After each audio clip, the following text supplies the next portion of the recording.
only God. Al-Quran, it is His word. Muhammad, he is God's final messenger. From his time to the end of mankind. Sallallahu alayhi wa sallam.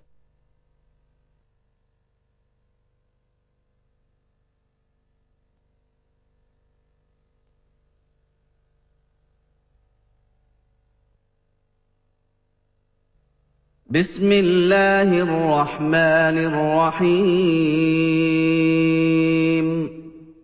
لم يكن الذين كفروا من أهل الكتاب والمشركين منفكين حتى تأتيهم البينة رسول من الله يتلو صحفا مطهرة فيها كتب قيمة وما تفرق الذين أوتوا الكتاب إلا من بعد ما جاءتهم البينة وما أمروا إلا ليعبدوا الله مخلصين له الدين حنفاء ويقيموا الصلاة ويؤتوا الزكاة وذلك دين القيمة إن الذين كفروا من أهل الكتاب والمشركين في نار جهنم خالدين فيها أولئك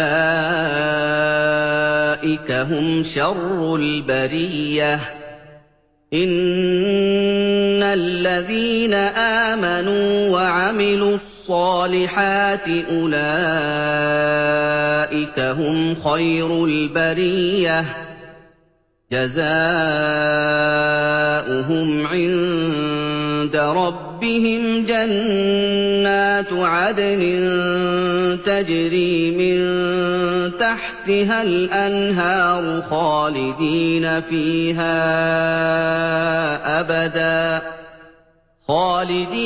فيها أبدا رضي الله عنهم ورضوا عنه ذلك لمن خشي ربه. In the name of Allah, the most beneficent, the most merciful.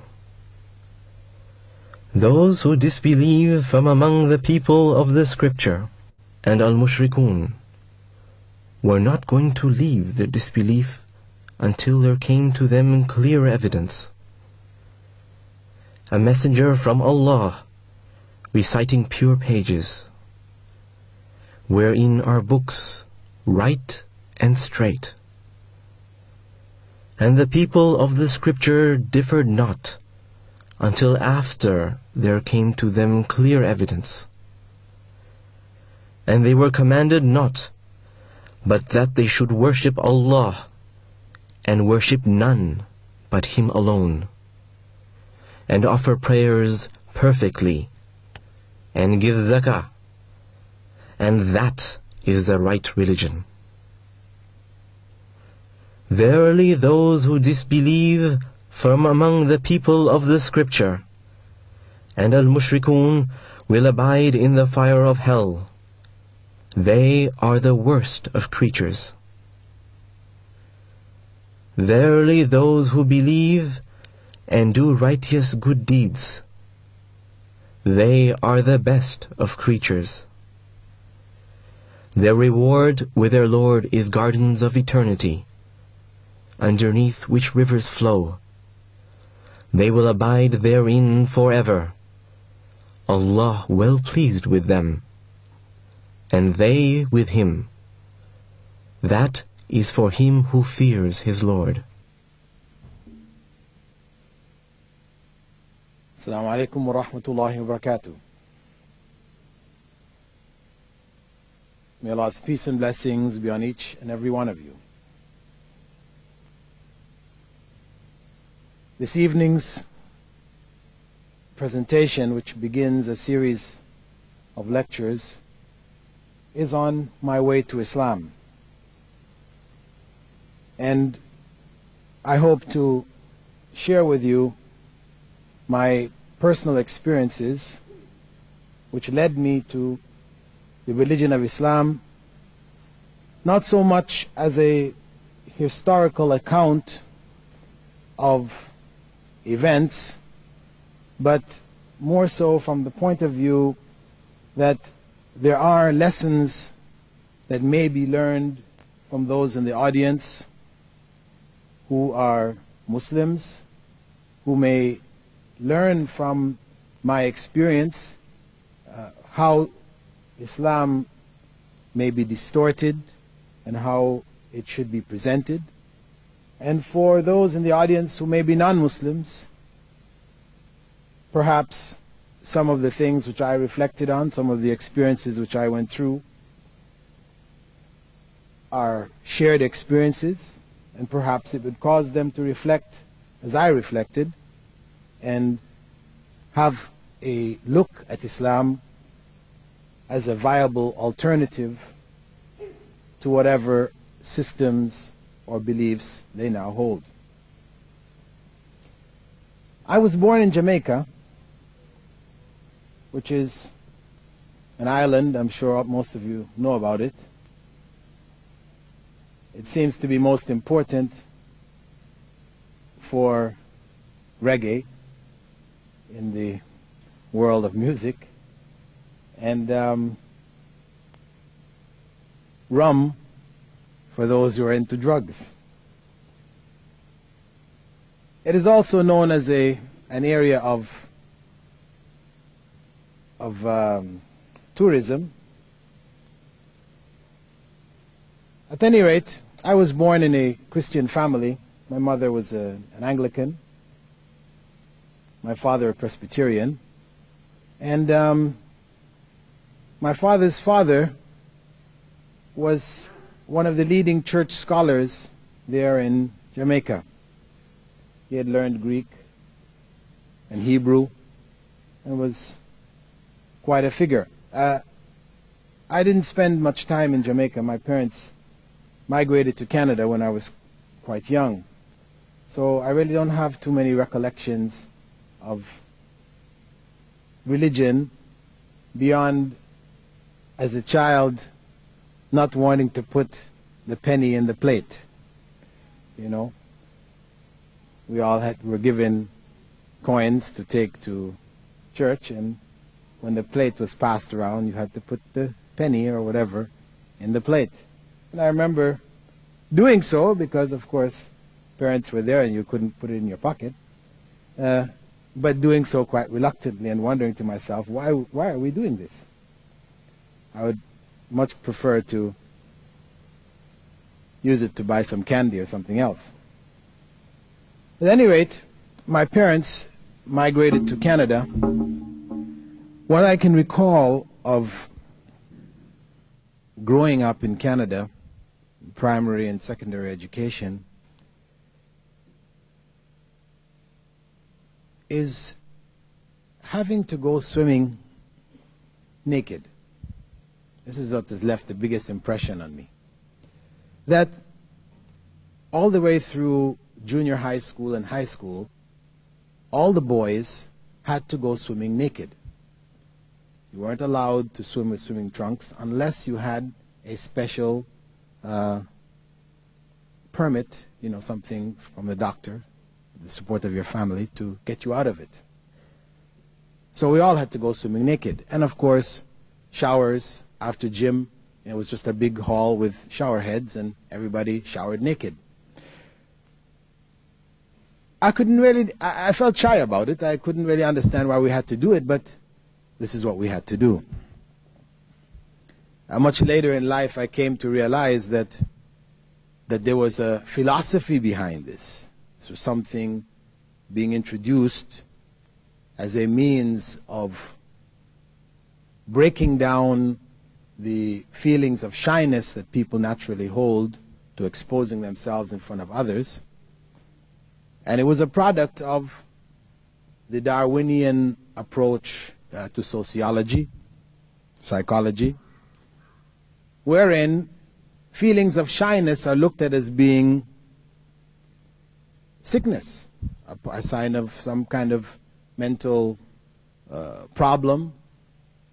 Since animals are not shy, we don't find dogs and cats, etc., being shy of being naked amongst their kind. Why should human beings be shy? At any rate, with regards to Christianity, during my primary and secondary levels of education, Christianity was Sunday school. Sunday school was where you met girls and arranged parties. So, in terms of religious instruction, I guess it was going on, but most of us as children or young people were oblivious to it. In terms of Islam, what I saw of Islam during that period, what I can remember, there was one song called Ahab the Arab. Later on I came to find there was no Arabic name called Ahab. There's no Arabs by the name of Ahab, but this was the name of the song, Ahab the Arab, Sheik of the Burning Sands. This is what I remember. Cartoons, the image of that Arab riding on the camel with the sword in one hand and the Quran in the other. You either accept this Quran or you lose your head. This was the image. And in terms of reading, the only reading material I can remember really is the 1001 Nights, which was basically a book of pornography, about the sexual lives of the sultans and the caliphs. My family, after I completed high school, migrated to Malaysia. My parents were there with the Colombo Plan. Both of my parents were teachers, and they were there helping the Malaysian government in their educational program. There, my friends were mainly expats, and I can honestly say that there was no visible signs of Islam in the society. Beyond, I guess, beyond the impression which was made very clear to us as expats, that you don't mess with Malay girls, otherwise you'll get killed. This is basically the... it was no connection with Islam, it was just Malay, really. I must say that later on, years later, after becoming a Muslim and making Hajj, and I remember seeing a number of people there in Mecca and in Medina wearing these white coverings. And these women, they looked like the same people I saw in Malaysia, but I'd never seen anybody like that, dressed like that. And I remember asking some of my friends there, who are these people? They said they're from Malaysia. I said, well, I never saw anybody like that. Well, they explained to me that in Malaysia, the women didn't dress like that. Just as I saw them was how they dressed, wearing the cultural garments that they wore. And they would carry their Islamic dress in a bag to the mosque if they went to the mosque, and then they would put it on when they went inside the mosque. So I never saw that garb because people didn't wear it openly in the society. During this period, my mother and father adopted an Indonesian boy whose name was Aus Suleiman. His name was contracted to Westman. He was born in Malaysia, but was from Indonesian parentage. And because of the fact that at the time, and it may still be the same policy, I don't know, that Indonesians who were born in Malaysia would not be given an opportunity for higher education, beyond high school A levels. They wouldn't be given a chance to go to university colleges. So my mother had taken a liking to this particular boy and was concerned about the fact that he didn't have any future and wanted to take him to Canada so that he would be able to continue his education. But the Canadian government insisted that the only way that he could be taken was if he was adopted. So my parents adopted him. And myself, my brother and sister lived together with him for some years there in Malaysia before going to Canada. Now, here was a Muslim element in my family, but which had no real impression on me because of the fact that my adopted brother, and of course I should mention that according to Islamic law, adoption is not permissible, but at any rate, this is what happened. His father was dead and my parents took him in, and his name was changed. His family name was changed to our family name. But he was a quiet and shy Muslim. He never said anything to us about Islam.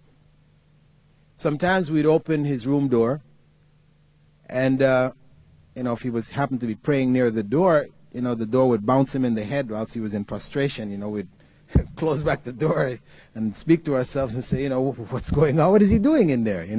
We'd wonder, we'd see him on the ground, with his head on the ground. But we were ourselves embarrassed to ask him about it, and he never said anything to us. So, though he was Muslim within the family, if my mother was preparing food and, we all ate pork, well, she prepared fish for him. We understood that he was eating different things than we ate. And during the month of Ramadan, my mother would get up early and prepare suhoor for him. So he fasted. He prayed. He did his basic Islam in the family, but he never said anything to us. For myself, while going to school there, I got involved in music. I came to be known at that time as the Jimi Hendrix of Sabah, emulating his style of dress and the type of music that he used to play. So I had my own rock group there. And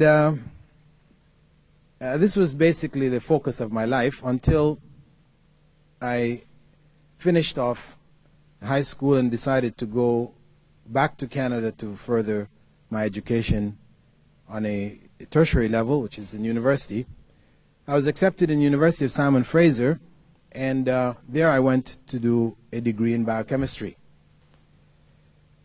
Simon Fraser University at the time was one of the more experimental universities in the sense that they were introducing the credit hour system, which was not followed by the other universities across the country. They were following the British system of a single course throughout the year.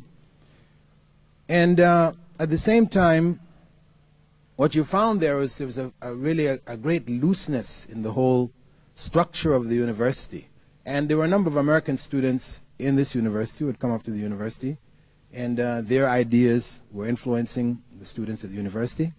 And what we found there is that in the liberal arts program, sociology, the humanities, sociology, psychology, and anthropology, the professors were from the Timothy Leary school. So I don't know if you know who Timothy Leary is, but he's an individual. He just died a few months back and had his remains shot out into space on a rocket. Timothy Leary was the discoverer of LSD, psychedelic drugs. At any rate, these professors, following the same tradition of Timothy Leary, used to begin classes by passing out a bag of marijuana, and after everybody had smoked up, then discussion began. So, as I said, Simon Fraser was quite different from most universities at the time, and the situation there was quite fluid. At the same time, what was going on was there was a subtle introduction of ideas of communism in the minds of the students. In these type of courses, I mean, though my major was biochemistry, we had to take these other courses as electives. And these ideas of communism were being introduced as they would guide and provide leadership for that student revolt. Eventually, the campus, San Fernando University campus, was shut down. Students took over the administration. And of course, the protest at the time was against Canada's involvement with America in the Vietnam War. During this period, I was directly involved, and I began a conversion to what may be called revolutionary politics. I scrapped Christianity because it was really something which wasn't implemented in my life, so to speak. I mean, if somebody asked me, were you a Christian, I guess up to that point I would have said, yes, I was a Christian. But what it meant to be a Christian, that was left to the individual's interpretation. And I guess that's basically the way it is for most people today who are Christians. During this period, I began to do a lot of reading in Marxist-Leninist literature, and I was exposed briefly to something of Islam through the autobiography of Malcolm X. However, it was read, his autobiography was read as a part of required reading. You know, for you to be a solid revolutionary in those days, you had to read certain books. You know, you just had to get through these books to be able to say, I read these books. So I read it amongst the books. I mean, there was some interesting information probably regarding his early life in terms of the type of racial injustices which existed in America, which awoken me more, along with other books of this type, to the oppression which existed in Western society, and made me more open to embrace the communist ideal of a just society. Communist banners of equality, justice, and fair distribution of wealth, etc., was very attractive at that time. So I converted to communism. I dropped out of school, finished off basically what was called an associate degree, 2 years in biochemistry, and from there I left Canada and went down to the States because this was where revolutionary activities were taking place. I joined a group there in Los Angeles and San Francisco known as the Soledad Defense Committee, which was basically involved in gathering funds for a court case which was going on at the time for both the Soledad brothers as well as Angela Davis, because she was imprisoned at the time. What I noted, I had gone down there with a lot of ideals about communism and its implementation. What I noted was that there were a number of discrepancies in terms of the morality of the people involved. After one rally where we had marched with placards and everything through the city, and there was a set of donations collected and taken back to the headquarters, I wanted to buy a pack of cigarettes. I didn't have any more money, and I said to the person who was there in the office, you know, if they could lend me some money to buy a pack of cigarettes. They said, oh, it's okay. They pulled open the drawer, and out of the donation box they gave me some money to buy cigarettes. I took it and went and bought the cigarettes, but something struck me. How could this be that we were gathering this money to help these people's legal cause, and then they so easily would take from this money to give me to buy cigarettes? And they told me it's okay, you know, we all get our basic things out of it.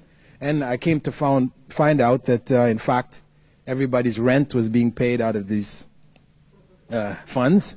You know, people were buying cars for transportation. Parties were organized with these funds. drugs and alcohol was bought with these funds.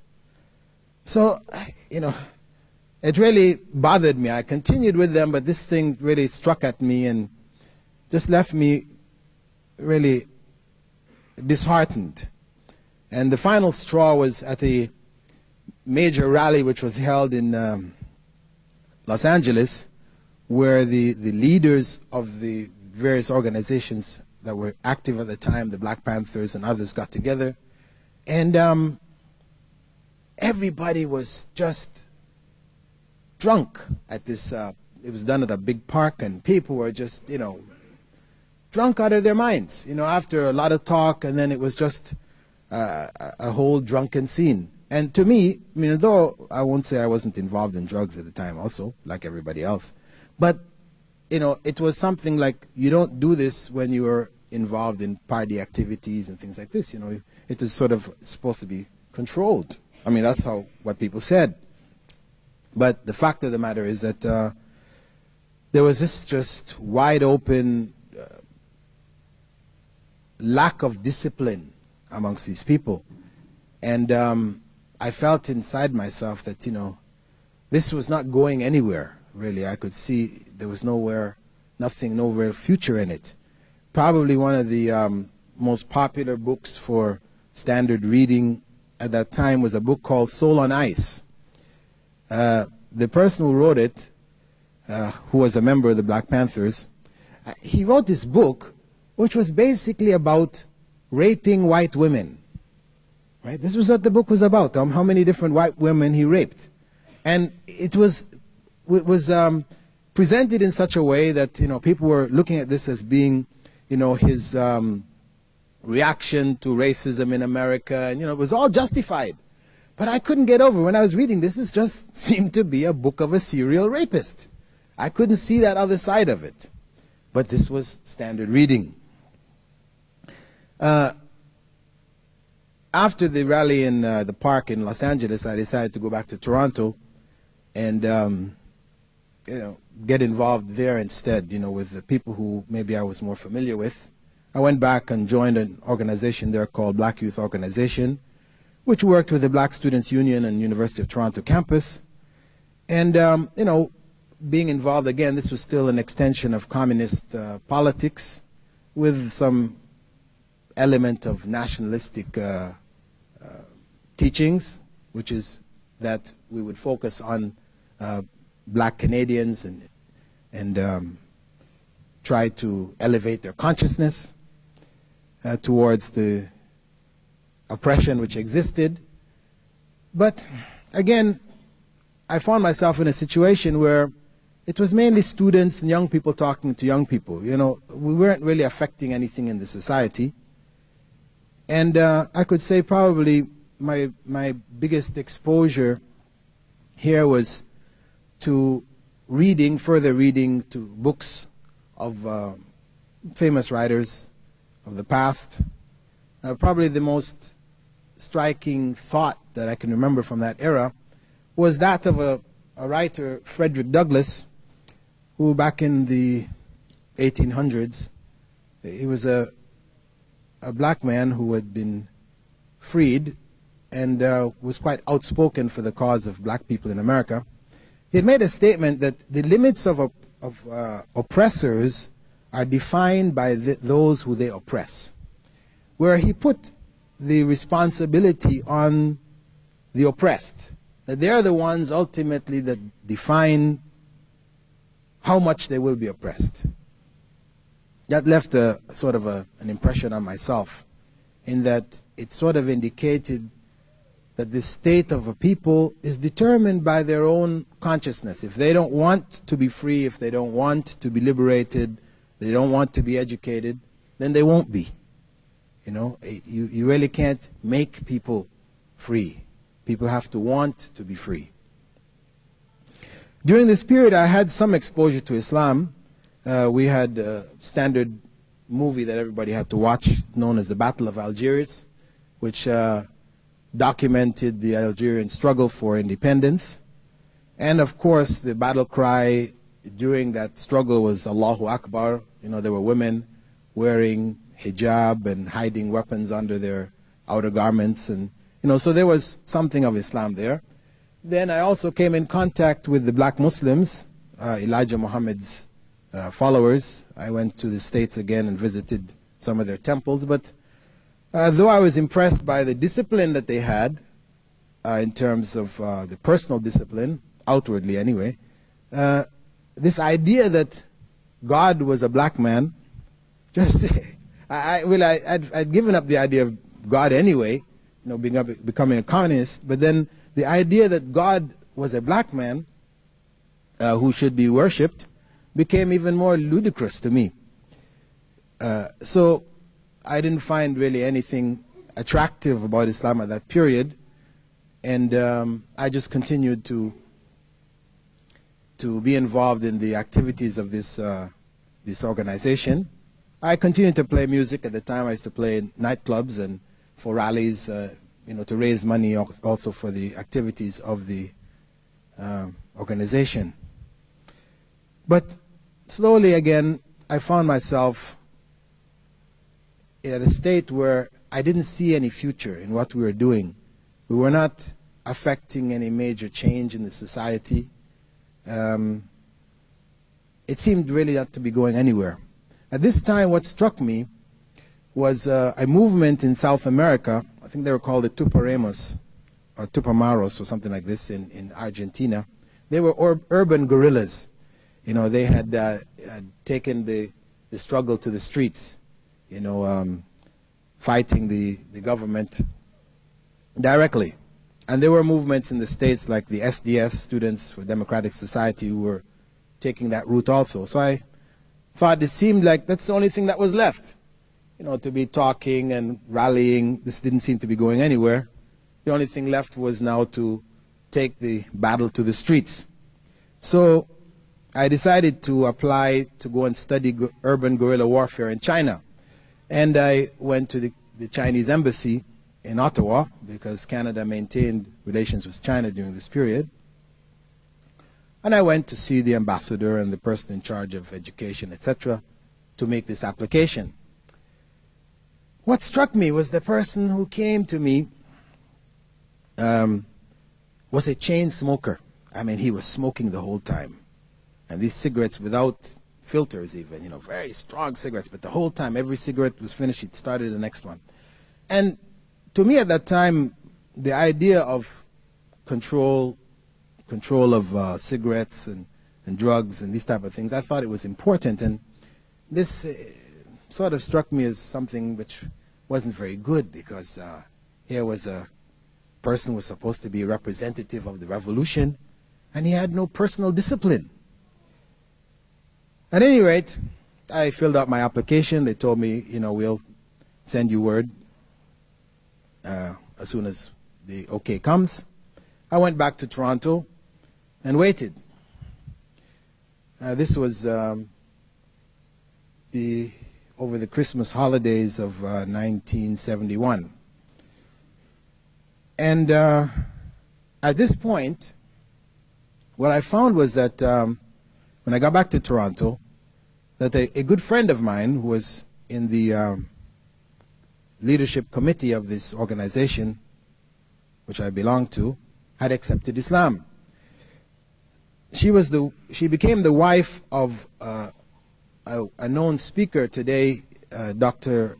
Abdullah Hakim Quick, who is involved in lecturing in different parts of the world. I think he has come to Australia before. In any case, his wife, who was a good friend of mine, had accepted Islam.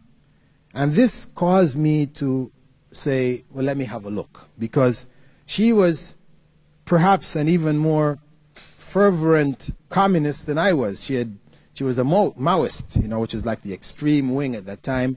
She had virtually memorized Mao Zedong's Red Book. Would be able to make quotes anytime quotes were needed from Mao. So for her to convert, it struck me as something, there's got to be something behind this. So I asked her for some books and I began to read. The first book I read was called Islam, the Misunderstood Religion. And this is written by Muhammad Qutb. And this book basically was a comparison between Islam and all of the other systems that were out there, Christianity, communism, capitalism, socialism, from a social point of view, a political point of view, economics, from all of the various aspects. And after reading that book, actually, I was convinced that Islam really had the best program for human society, for establishing justice, etc., in human society. I continued to read towards understanding Islam by Maududi and other books, and I became more and more convinced of that reality that Islam really did have the best program. But the concept of God was something which just didn't reappear, merely because you would like to believe, you just start to believe. Having denied God for some years before, it would take some time before belief in God was something which became a part of my life again. And actually the turning point for myself, having reflected and discussed, etc., about God and belief in God, it came for me at a time when, in the commune in which I lived, I had my own room, and I had a lot of books. And sometimes people would come in and borrow the books and read them in my room. I didn't allow people to take them out of the room. They would come in and read them, sit at my desk and read. And on one occasion, I was lying on my bed, and some people had come in, were sitting at the desk reading. And I'd gone into a state which was sort of between waking and sleep. I was aware of the people in the room, but yet I was dreaming. And I saw myself going into this warehouse with a bicycle of mine. I was walking it into this warehouse. And the further I went into the warehouse, the darker it got. And I started to get this feeling of fear, because of the fact that, I guess maybe I had a fear of darkness, but the further I went in, the more this feeling started to overcome me that perhaps I may not be able to get out of this place. I would continue to turn back to make sure that the entrance through which I came was still there. And each time I turned, I could still see it, though getting smaller and smaller. Eventually, I turned around and there was no entrance. I was in total blackness. And I got this fear, which basically was saying to me, if you don't get out of this, you will never get out. It was, I guess, a fear of death or whatever, but I was just overwhelmed by it. And I wanted to get out, so I started to scream. I was aware of the people in the room. I started to scream out to them, help me, but words wouldn't come out. They were stuck in my throat. So they couldn't hear me. I wasn't able to get out of the situation. I kept screaming until I reached the point I realized there was no way out. I was lost, totally. And at the point when I realized this and I gave up, I woke up. And I sat and thought about this. That to me, it was like confirmation that there was a force beyond me. Confirmation of the existence of God, in that I wasn't able to get myself out of that situation. The people in the room were not able to help me. That were it not for that which was beyond me getting me out of that situation, I couldn't have.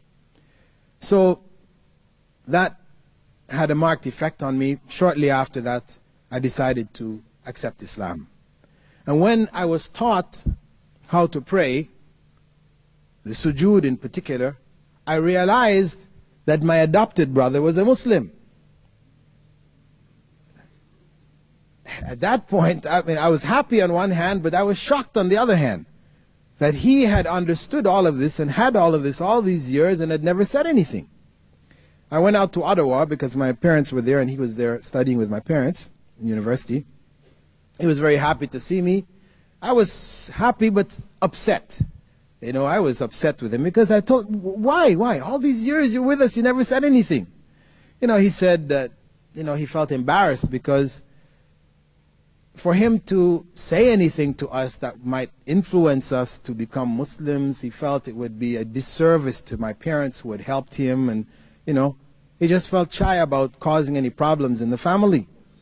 But I told him, of course, that he has an obligation to God, and that obligation is above all else. If he had that knowledge, he should have shared it with us, given us the ability or the right to make the choice for ourselves. At any rate, after that, I returned to Toronto and began to study Arabic and Islam. I continued to play music for a little bit. Nobody told me it was haram or forbidden, but at that point, I found myself there in nightclubs playing with the other members of the group. Everybody else in the group is high on drugs, and I'm playing into a club where everybody there is drunk, and it's like I was in another world. I was amongst them, but I was not a part of it, and the corruption that was there was so obvious to me. I felt myself out of place. I shouldn't be here. So, it wasn't too long after that I decided to just pack it in. I sold all my musical equipment, records, everything, and just, got out of it and started to focus on studying Islam. At this point, I traveled to England. I joined the Jamaat Tabligh because they were the most active Islamic group at the time. There was a particular individual known as Colonel Saab, or Colonel Amiruddin from India, who was very, very vibrant personality, and he took a group of us to England for the first major ijtima there called the Sheffield Ijtima. And I spent about 3 months in England with the Jamaat Tabligh. I was going there for 7 days. This was initially what my commitment was, 7 days. But, they have a way that they make you make sacrifices that you don't necessarily want to make at the time. So I ended up being there for almost 3 months. And I was married. Actually, I was married about 3 weeks before I went off on this 7-day trip. And, they would, in the gatherings, they would, point me out and say, look at this brother. Look at the sacrifice that he made. He just got married. He's out with us, and he's spending this time, and he's going to spend even more time. And, of course, after saying that, I was obliged to spend, another couple of weeks, till eventually it became 3 months. My wife was writing me frantic letters, if you don't come back. Finally, I managed to extricate myself and get back before my marriage was destroyed. At any rate, that was a learning experience for me. I had gone there with the intention of increasing my knowledge about Islam. Alhamdulillah, Colonel Amiruddin taught me tajweed, proper recitation of the Quran.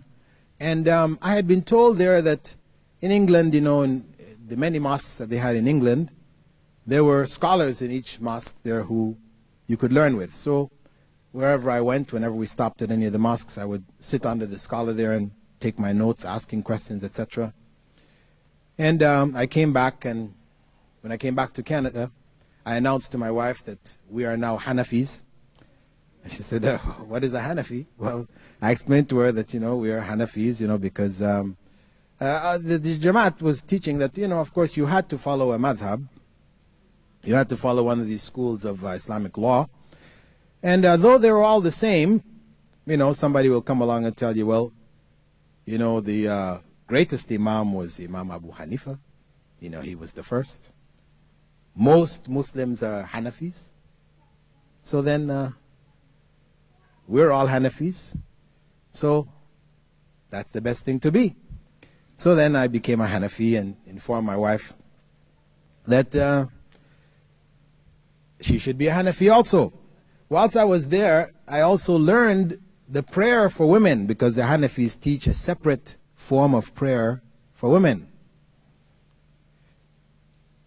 So it's quite a tricky form of prayer. I don't know if there are any Hanafis in the audience here, but if you ever if a woman has to learn how to pray, if she hasn't learned how to pray the Hanafi way, for women, special prayer, it's quite tricky. It involves a certain,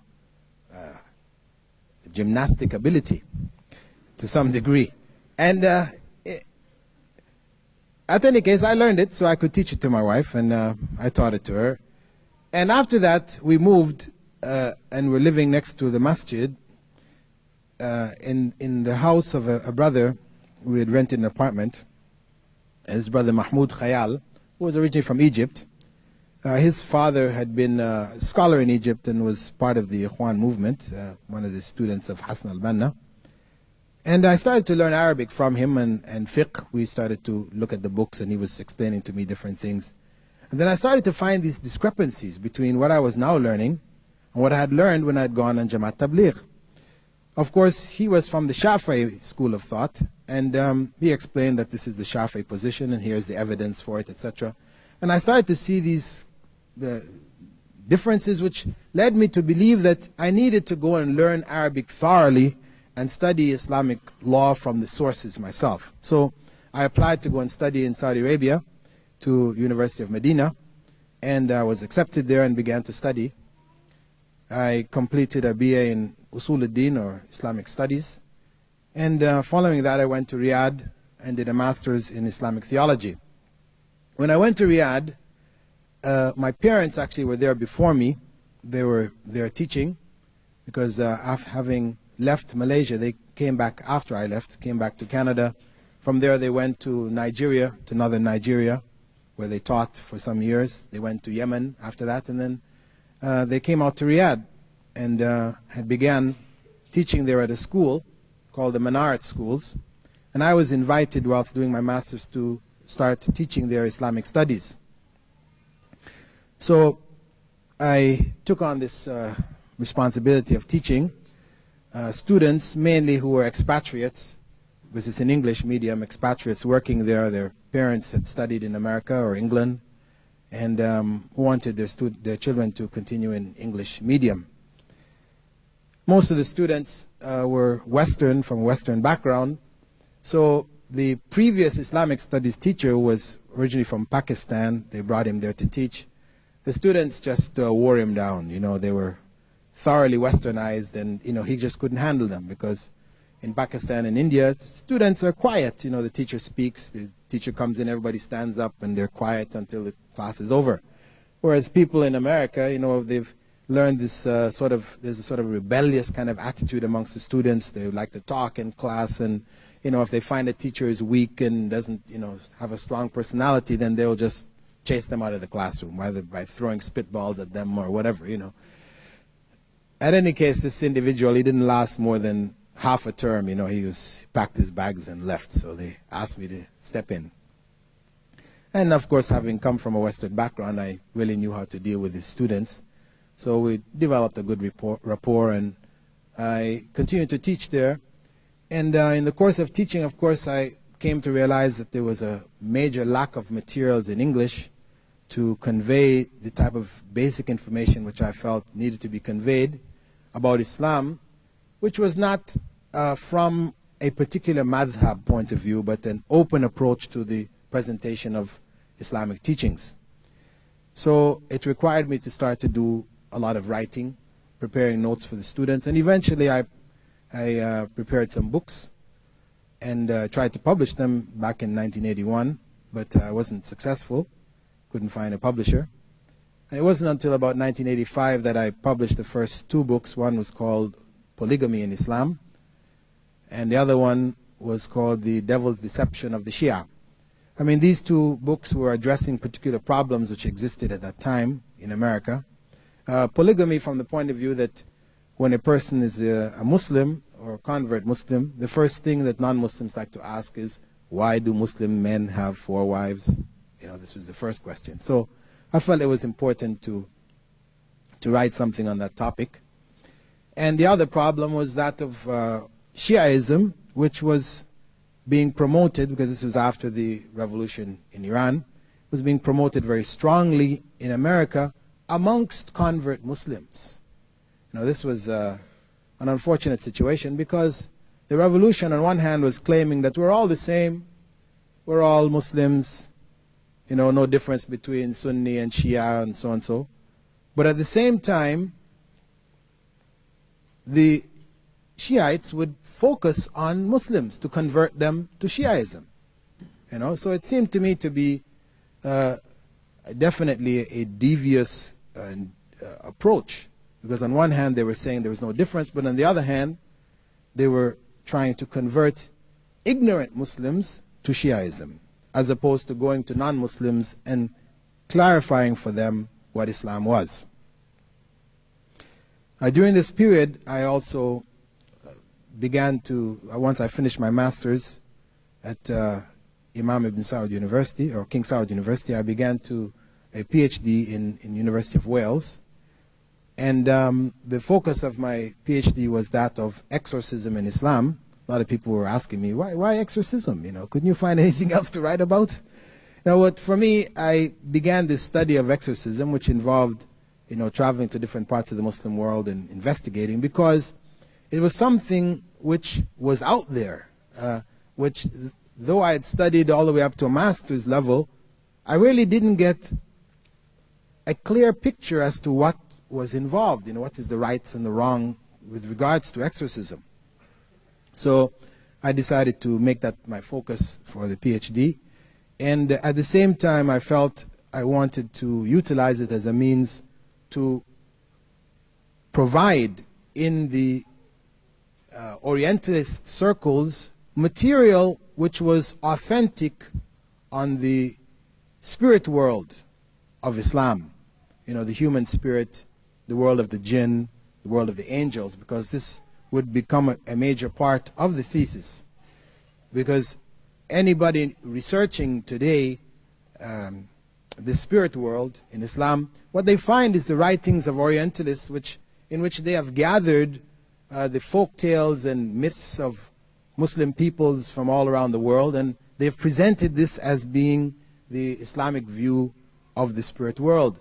But in fact, it's a lot of confusion, and anybody studying it would think that, come out thinking that Islam has got a very confused concept of the spirit world.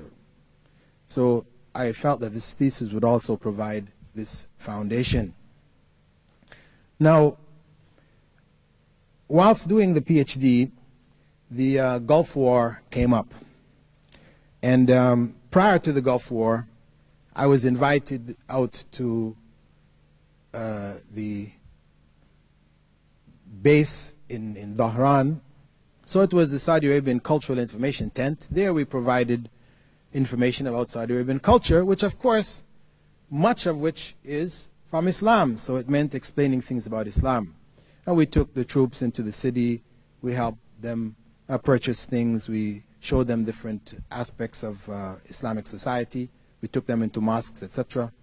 And in the course of 6 months, before they were all processed out of the country, alhamdulillah, more than 3,000 of them had accepted Islam. And following that, I joined the Saudi Arabian Air Force headquarters in Riyadh in the Islamic Affairs Department, and continued to do work amongst the Americans, military people who were in the country. And I went to United States with the American military and helped them set up an organization known as the Muslim Members of the Military, which established places of worship and little libraries in all of the major bases, American bases across the world.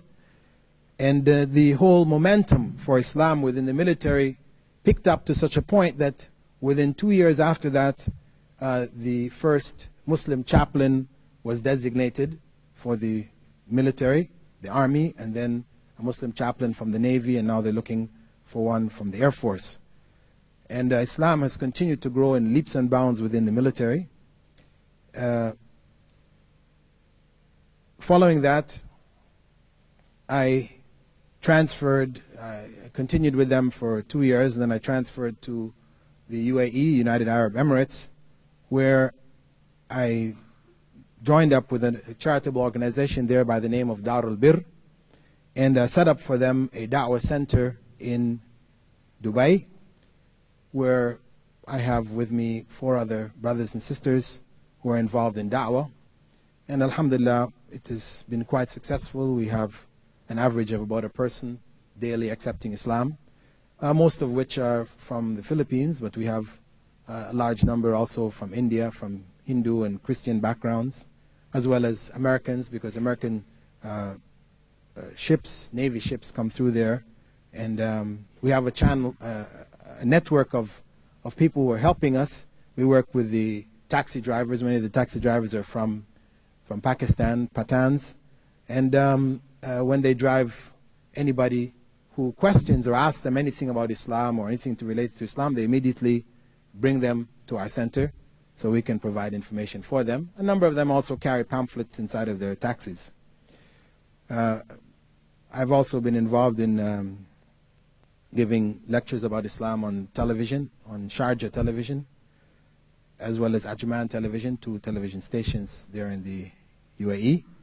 And I set up a department of foreign literature in Sharjah for the publication of Islamic materials, which on one hand supports the Da'wah Center, pamphlets for distribution, as well as continuing the publication process which I had began in Saudi Arabia of trying to produce good material in English which conveys the body of Islamic knowledge which is available in Arabic. And at the same time, I also began to teach at the American University in Dubai, which is an American university, very Western. Students there are very Westernized. And I'm teaching a course called Introduction to Islam. It is, again, an issue of da'wah, or explaining Islam to students. Many in my class may be Muslims, but the vast majority of them don't pray or fast, these type of things. So for them, many of them have taken this course as like an elective, thinking that it would be an easy few credits, only to find me there, shaking them up, and alhamdulillah, it's been a good experience. A number of them, after the term's been over, have come and told me, well, we started praying now, we appreciate what you had said to us. And so this is basically the activity that I'm involved in at present. Not, of course, to mention lecturing in different parts of the world, here as well as Philippines, Malaysia, England, etc. So from that path which I've outlined to you, which is not only my way to Islam in the sense of my conversion, but my way to understanding Islam. Because coming to Islam didn't end with conversion, but has been a continual process after accepting Islam, a continual process of education, continually increasing my knowledge and also sharing that knowledge with others. This process, or this path, we can see began in a state of ignorance, where the only images of Islam were very distorted images. There were contacts during that path with Muslims, but those Muslims had no effect on my life because either one, they were not practicing Islam as it should be practiced, or because they didn't feel a responsibility to carry the message of Islam to the non-Muslims around them. As such, it would be my advice then to those of you who are Muslims in the audience to know that it is a responsibility on yourselves to live Islam, whether you may have enough knowledge to propagate it and explain it to others. At least by living Islam, by being examples of Islam, you may give others who are non-Muslims an opportunity of being exposed to Islam, whether it's in a work situation, whether it's at school, with your neighbors or whatever. This is a continual responsibility that you should feel ashamed if you are not involved in, you should feel sinful, because in fact you are in sin if you do not share this information. Because to have knowledge of God's revelation and to not share it with others around you to the degree or to the level of your own ability, this in fact is a crime. This is a sin. And for those of us who have sufficient knowledge to convey it and to propagate it, it is very important for us to be actively involved in this matter, to work together where others may help us, because it's always difficult when one is on one's own, when one is by oneself, to have the courage to share. But when we are with others, when there are others who are supporting us, encouraging us, then it becomes a lot easier. So I would hope that out of this, you all would reflect on this responsibility. And for those of you who are non-Muslims in the audience, I hope you are not offended by anything I said if you are Christians. You know, I mean, as I'm just telling it like it was for me. I'm not saying that every Christian experienced what I experienced, but I know, even till today, Christianity for most people tends to be very nominal. We are Christians because our parents were Christians, but what it means to be a Christian, few people really know. And as such, I would invite you to look at the teachings of Islam and see what it has to offer.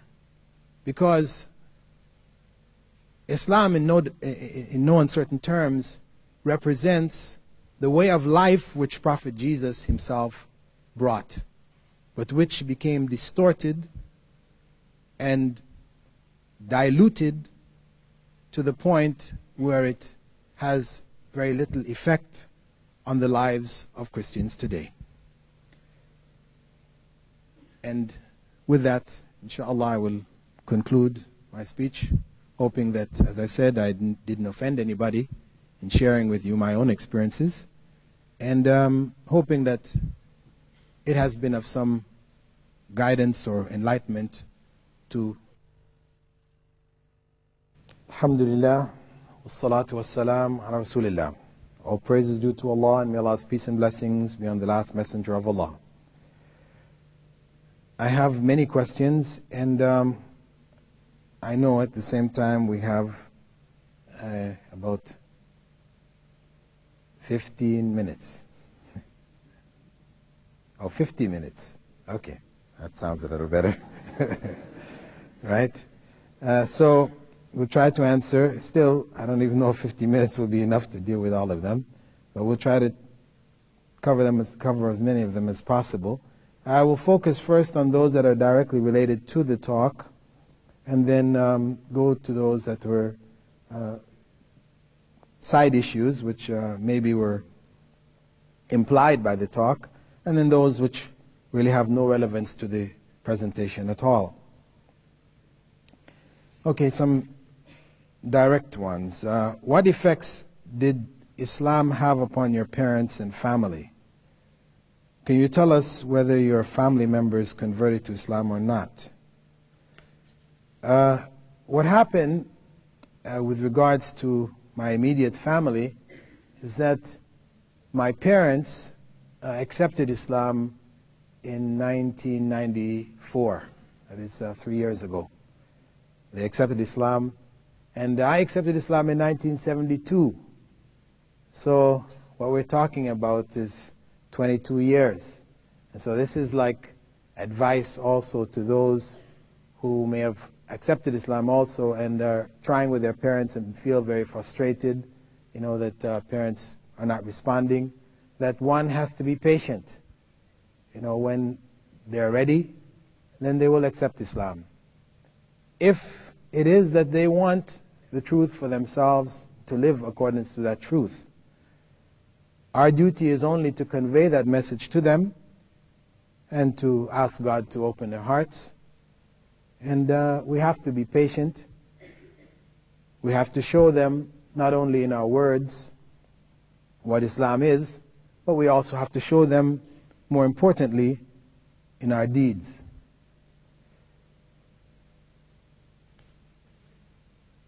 the question with regards to my name,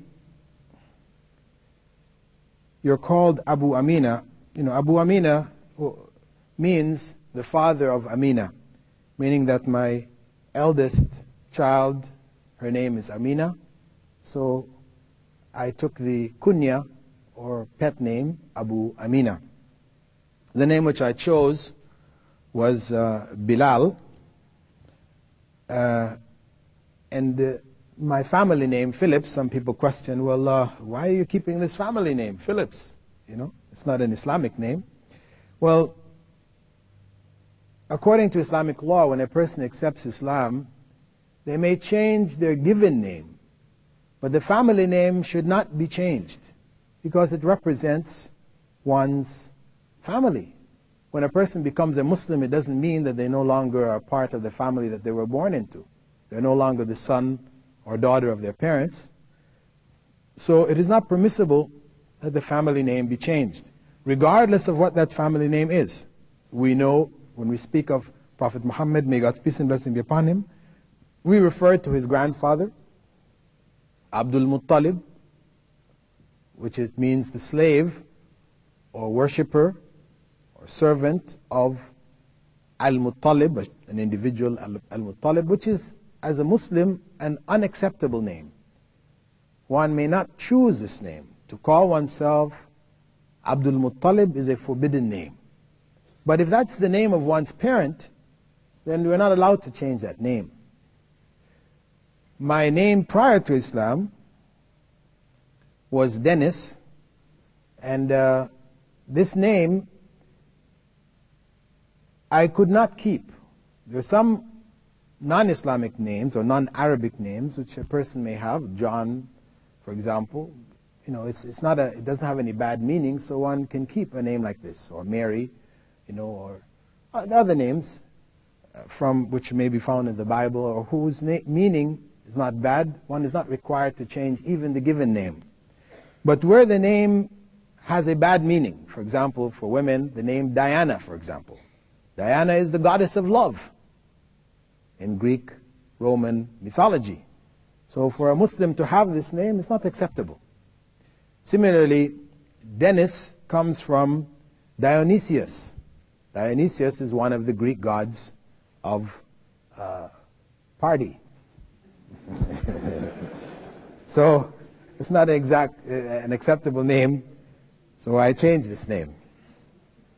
But, I remain Bilal, the son of Bradley Phillips. My father's name is Bradley Phillips, and so my name has remained as such.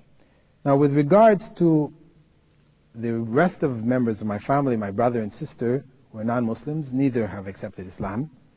However, the other two members of the group that I was in Sabah, so many years back, I came to find out last year when I went to Sabah that both of them also accepted Islam. They had accepted Islam on their own. One of them had come to Australia and accepted Islam here in Australia, and the other one had accepted Islam there in Sabah. So last year was quite a nice reunion for me with my old friends. Actually, what happened was I was giving lectures in Abu Dhabi, in the UAE, and one of the people who attended the lectures there had gotten some of my books and took them back to Sabah. He was from Sabah. And when his brothers and sisters saw these books and saw the name on it, Phillips, born in Jamaica, from Canada, so and so, they said, I wonder if it's the same, Dennis Phillips who we used to know. So he asked him to come back and ask me, and of course when he asked me, I told him yes, I was, and they were quite overjoyed to hear that I'd become Muslim, and they invited me to come down there for a series of lectures. One of them had become the head of the Sabah securities, Islamic securities organ there in Sabah. And my old classmates, we had quite a reunion, all my old classmates and friends. Some of my non-Muslim friends I had a chance also to sit with and try to give them some encouragement to reflect on Islam with the idea of possibly accepting it.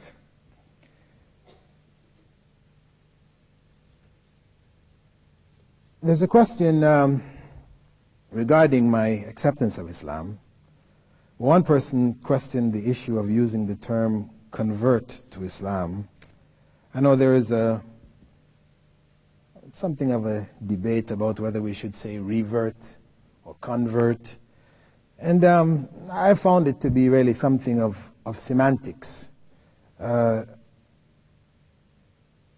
left what I believed in, or a way of life which I had inherited, and chose another one. Whatever you want to call it, that's what I did. Another person asked, well, what did you know about Christ before you became a Muslim? To be honest, not very much. Beyond that he was the Son of God, and he was God. As I guess most Christians tend to know. I came to know more about Christianity after having become a Muslim and looking at it again, what its beliefs were, etc. There was another question, why it was that I chose Islam and not seek my answers in Christianity. Well, because I had left Christianity because of the fact that what I knew of Christianity didn't address social ills in terms of dealing with society from a governmental point of view, etc. There was no economic system or anything. I mean, it's just beliefs, an issue of beliefs.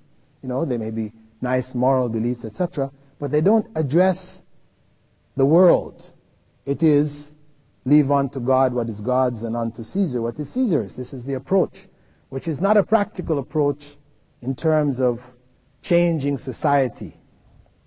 So I knew that the answers in terms of systems wasn't there in Christianity. And this is why I didn't go back to seek those answers, because having converted to communism, I did have a look at Christianity at the time, and in terms of what systems had developed out of it, and really the conclusion which the Marxists had made, that religion is the opiate of the masses or the people, was drawn from the example of Christianity in Europe and how it was applied. That it was a means of convincing the ignorant masses that their reward is in the next life. Don't worry about this life. The rulers who are over you are by God's will. They are in fact closer to God. It's possible, if you have more money, to buy tickets to paradise, known as the indulgences, which the Pope used to sell during the Middle Ages.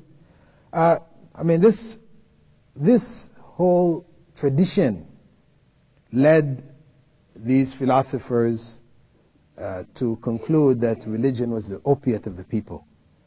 And that tradition, the Christian tradition, remains the same till today. It doesn't address the ills of society in a solid and reliable way, from my experience. I see it modifying itself with the times, so much so that we now have in different parts of America, homosexual priests, homosexual congregations, this is homosexuality, which was an abomination in Christianity in earlier times, has become acceptable in the eyes of many Christians today, Christian leading religious people. There's this backtracking, there is the stability of concepts are even questionable. So I would say that I've understood more about Christ and Christianity having become a Muslim than I ever understood as a Christian. And I have no qualms in saying that the only way that a person may truly follow Jesus is to become a Muslim. I've written a book called The True Message of Jesus Christ.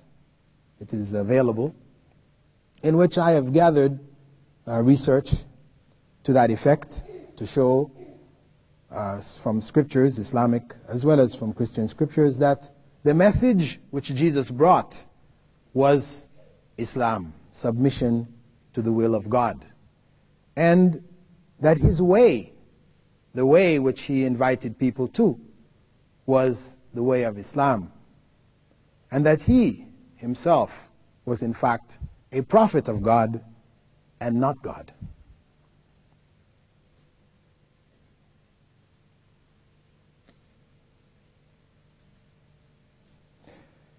What do you like about Islam in simple terms? The completeness.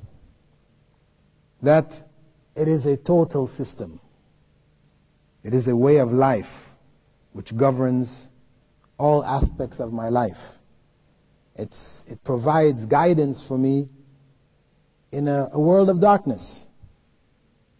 Prior to Islam, I know I was stumbling about, not knowing which way I was going, just whatever came up, I checked this out, checked that out, stumbling, bumbling back and forth. Islam provided stability, it provided a clear picture with regards to what this world is about, where I should be going, and what my goals should be. So it has given me inner contentment. I don't feel at ease that I still have to go and find. No, I feel that I've found the truth, and I really have no doubt about it. I tried to study it as deeply as I could, not merely accepting it and just going along with what everybody said, but having studied it academically. I really, as I said, have no doubts about the fact that Islam is the way of life which God has prescribed for human beings. A question regarding the soldiers as to why so many of them accepted Islam. The fact is that there were many reasons. Some of it was that they were exposed to Islamic society or Muslim society, which, though it has its weaknesses, no one is saying that Saudi Arabia is the ideal Muslim society. It may be quite far from it, but there are strong elements of Islam there in the society, and this had an effect on a number of the soldiers. Some of it may be from the very customs of the people. I know a number of them told me that when they were out on the desert in maneuvers, with their full battle gear and everything, they'd be out on the desert and they would come across a tent with a few camels, an individual Bedouin out there on the desert. And the first reaction they expected was that this person would run in horror from them. They were all geared down with all their stuff. But they found instead that the individual would beckon to them to come over. Come and sit down. And they would come up, sit down. You couldn't distinguish the men from the women. Everybody's all geared down. And he would strike up the fire and put on some tea, offer them some dates. Of course, he couldn't speak any English. They couldn't speak any Arabic. He would just smile and offer them and so and so. And they were amazed, Here, it's just. I know a number of them said this to me. It just struck them, this generosity and kindness that was there, which they said that they never experienced. Having been in a number of other parts of the world, in Korea, in Japan, in Europe, different places that they were stationed, they never found this kind of friendliness and openness, amongst the people. So I know this really struck them, a number of them. Others had been exposed to Islam in one way or another in American society.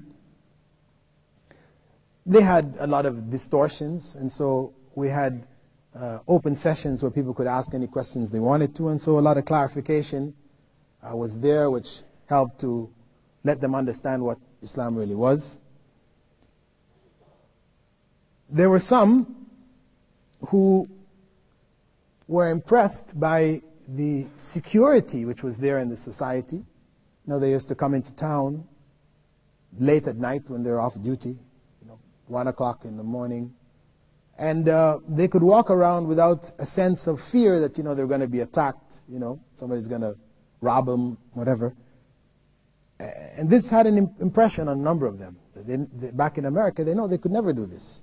Walk around at that type of night, wearing any kind of jewelry or anything like this would be putting oneself in a life-threatening circumstance. For others, there was the executions. I know some people might say, this is horrible, because people were being executed, the public executions that take place there. The crime is read out and, people observe somebody's head being cut off. For some people, that was something which made them want to question and want to understand more about Islam. This sort of direct justice, where a person kills somebody and they're executed, finished. They don't languish in jail for many, many years.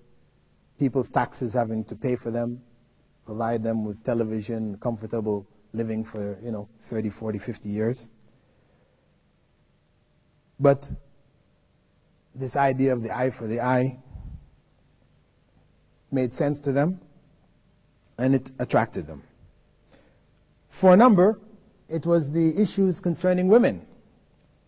Many coming there had the impression that women are, so oppressed in Islam, and also seeing the women wearing these abaya, the black abayas, totally covered, walking through the streets. The troops had developed a title for them, as you have UFOs, unidentified flying objects. They call them the UBOs, right? The unidentified black objects, So, they were curious as to, what was behind all of this.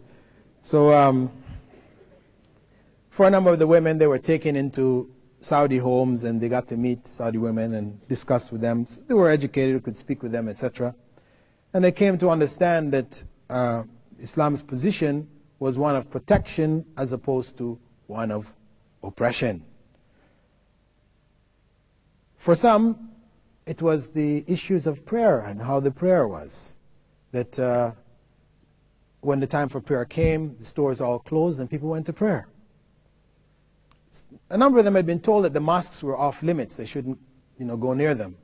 But, we invited them to come to the mosque. We took them in, let them go and see what's inside the mosque, because by telling them it was off limits, it sort of left it as a big question mark in their minds, what goes on inside there. So it was quite impressive for a number of them to come in and see. It was such a simple kind of atmosphere. There were not a whole bunch of pictures and statues and things like this, but just a carpet, and they saw how the prayer was, etc. And this had an impression on a number of people who were there. For some people, it was an issue of religious discussion. Although in our main tent we didn't really entertain that much in the way of direct religious discussion. If the topic was light, we would give light clarifications. But if it got really heavy, people wanted to get into Bible verses and all this type of things. We had a second tent, which was next to our main tent. The main tent, which was quite large, about 200 used to come in at a time, and we'd have these open discussions. Then we had this separate tent. When the people decided they want to get into this deep, theological debates, we tell them, okay, listen, this is a light discussion. If you really want to get into deep theology, then we have the other tent. You can go over into this other tent. Well, when they went into the other tent, they were greeted by this Sri Lankan brother, very tall, imposing brother with a big beard and usually wears sunglasses. He looks like a holy man. He has that holy man look about him. Who was he had originally come to Saudi Arabia, as a Christian missionary, having studied, and in a seminary, and having understood that the last frontier were the Muslims, right? And particularly the Arab Muslims, and particularly in the Gulf, in Saudi Arabia, because this is a place where it's just absolutely no conversions. So he was, one of these kind of pioneering kind of souls. He felt, this is where I'm going. So he got a job as an accountant, because he had been trained accountant, but his real role there was missionary work amongst the Arabs. And when he got there, of course, he got himself a Quran because he felt he wanted to be fully versed. He had studied it when he was doing his basic studies. When he converted, he decided to convert.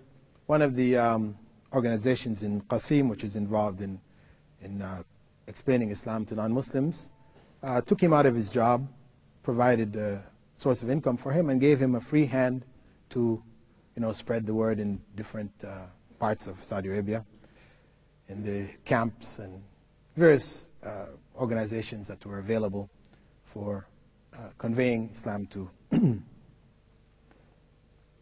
non-Muslims. Now he was, as I said, from a Christian missionary training. He had a good thorough knowledge of the Bible, and as such, he had the kind of background to deal with the issues that these people were bringing. He would wait for them there. He had 2 suitcases with him. He used to carry 2 suitcases around with him. And these 2 suitcases had in them about 40 different versions of the Bible. So when they would come in and sit down, he would open up his suitcase and say, well, which Bible do you want to discuss about?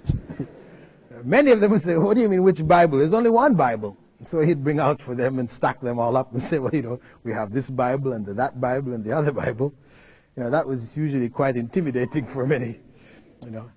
At any case, either he convinced them, after some discussion, or they said, well, listen, okay, we don't have answers, but let's go get our chaplain. He'll have some answers for you, questions, or answers to your questions. So they would go back and bring the chaplain, and alhamdulillah, in the course of discussion, 11 of the chaplains converted to Islam. So these were the basic circumstances under which Islam spread amongst the troops. Some of them, actually, there were other members of their families that were already Muslims. They had curiosity, they were quite open. And to be honest, actually, the vast majority of those who converted were Americans from a variety of different backgrounds. Mixture of men, women, young, old, black, white. Actually, the percentage of white Americans who accepted was someplace around 35%, which is much higher than those who would normally accept Islam in America itself. Which really shows that if Islam is exposed to the American population as a whole, there would be a lot greater response to Islam in America.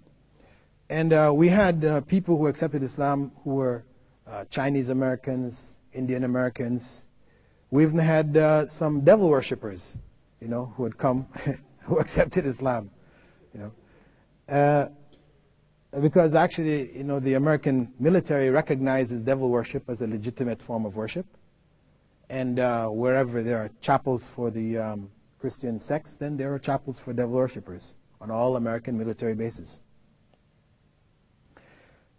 The reaction in the military, amongst the chaplains was quite strong, because the tent came to be known as the conversion tent, and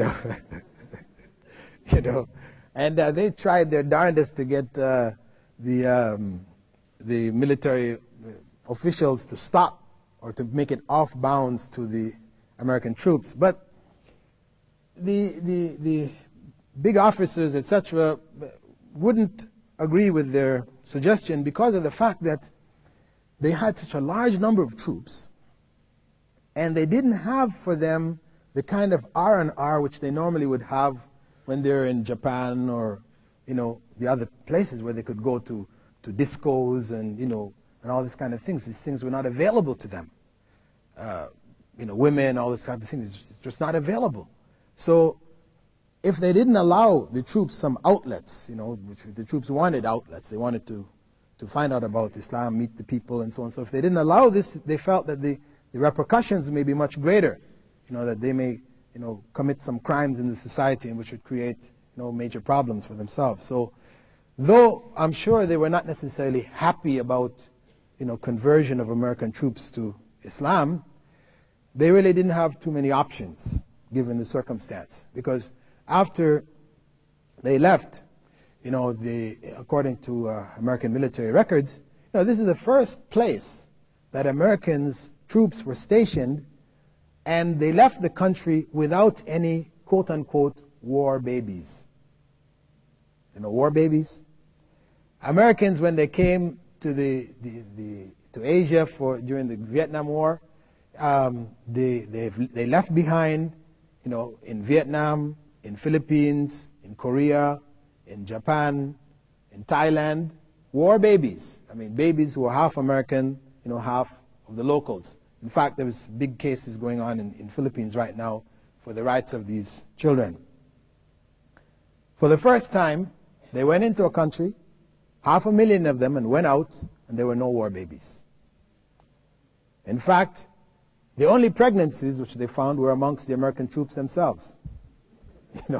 Many of the women that were there went back pregnant. So the tent was functioning right up until they left. And the American military continues to leave the door open for those military people who want to get information about Islam. The British military, on the other hand, were very closed. The officers would not allow us to go and speak with the troops at all. So there were very, very few British military people who accepted Islam.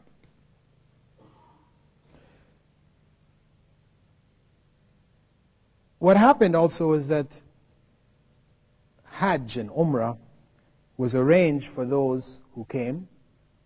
A number of troops were taken down to Mecca for Hajj and Umrah, and a system whereby American military transportation is provided for American troops in different parts of the world.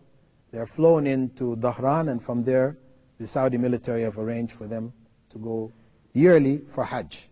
This is an ongoing process since that time.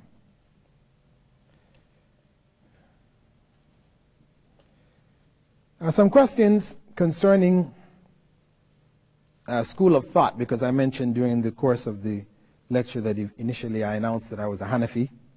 One person asked here, are you still a Hanafi? Or do you follow any madhab, I guess, huh?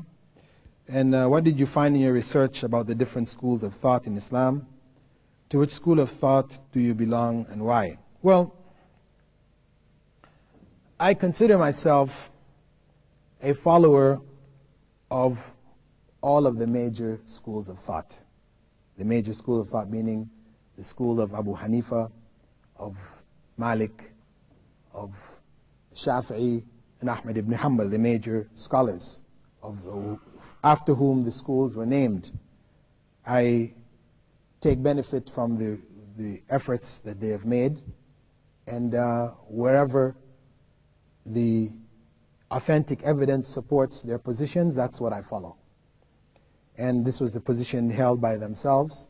Both Abu Hanifa and Shafi'i were both quoted as saying, إِذَا صَحَّ الْحَدِيث فَهُوَ مَذْهَبِي, that if you find the authentic tradition from the Prophet, sallallahu alaihi wasallam, may God's peace and blessing be upon him, this in fact is their madhab, or school of thought.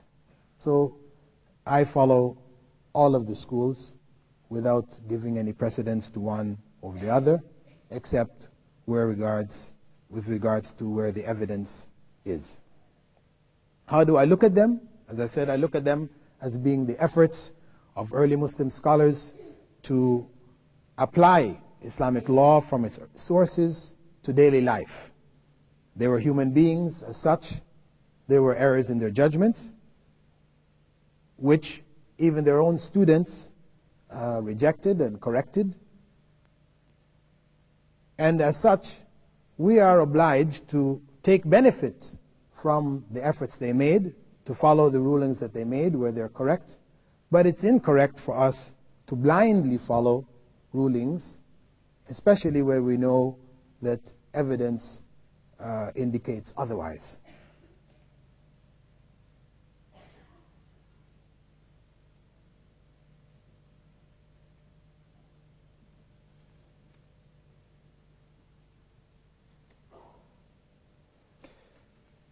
Some questions concerning exorcism, because I mentioned my thesis was about exorcism. Do you have any practical experience in exorcism, that is fixing people? Well, in the course of the study, you know, I did observe and practice myself within the bounds of what is Islamically acceptable. My thesis has been published and it will be sent here, should be available through your local organization, the brothers who have organized this lecture, probably within the next few weeks. Copies will be available, wherein I have identified the parameters of exorcism in Islam, what is acceptable, what is not acceptable. Because there is, of course, a huge tradition of practices which are found in different parts of the Muslim world, which have been attributed to Prophet Muhammad ﷺ, attributed to the scholars of Islam, etc., and portions of which are in fact not supported by the Quran and Sunnah, and represent sort of innovative practices which are not acceptable Islamically. So I've tried to identify the correct view with regards to exorcism. Now, the question which is also asked here, is exorcism permissible in Islam? Yes, as long as it stays within the bounds set by the Quran and the Sunnah, or the way of Prophet Muhammad, may God's peace and blessing be upon him.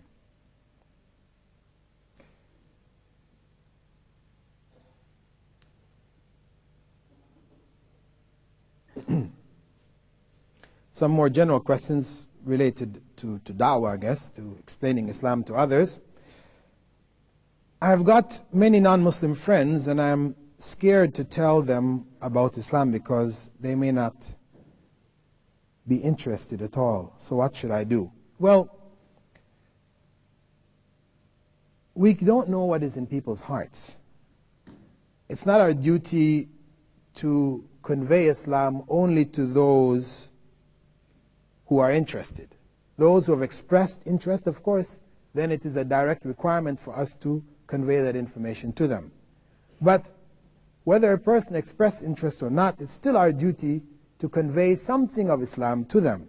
If they're not interested, then we've not lost anything. They say they're not interested, fine. We shouldn't feel embarrassed. We shouldn't feel, we should present it in such a way that even the person we're trying to explain it to should also not feel embarrassed.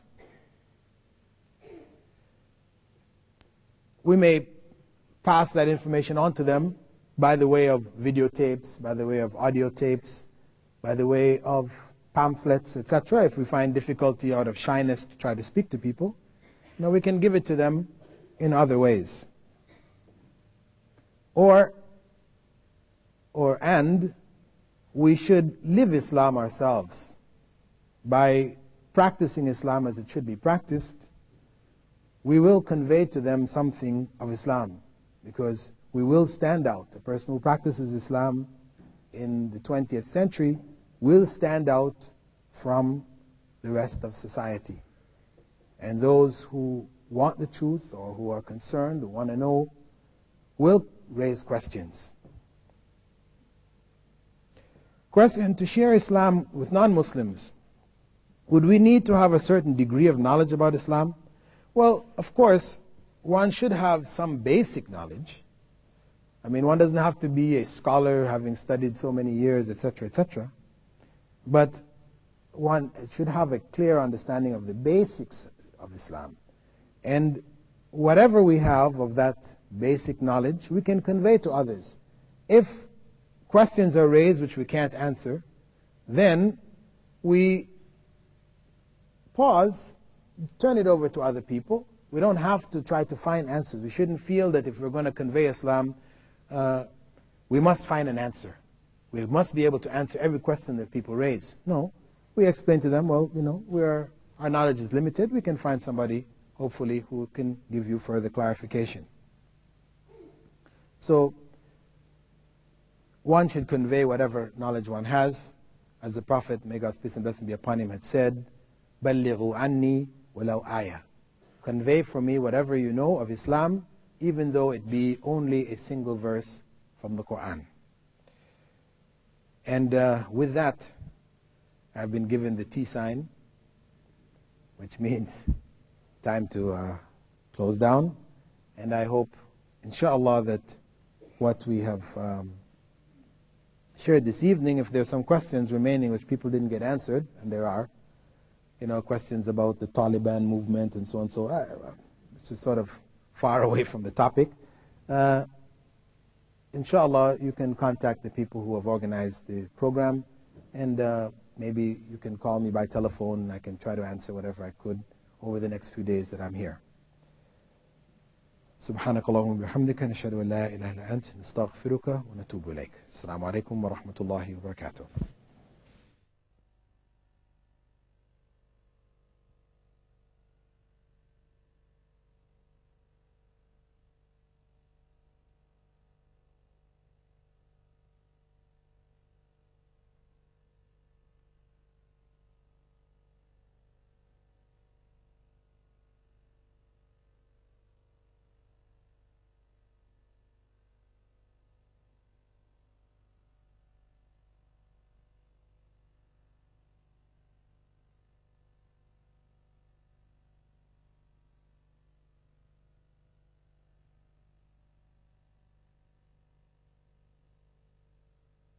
بسم الله الرحمن الرحيم والعصر إن الإنسان لفي خسر إلا الذين آمنوا وعملوا الصالحات وتواصوا بالحق وتواصوا بالصبر.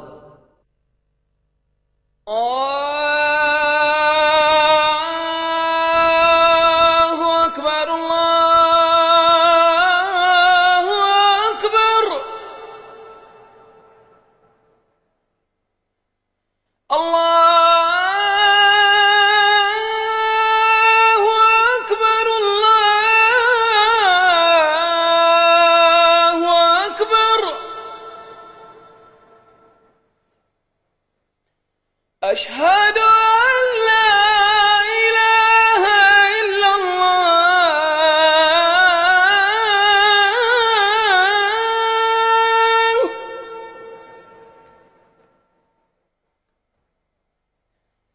أشهد أن لا إله إلا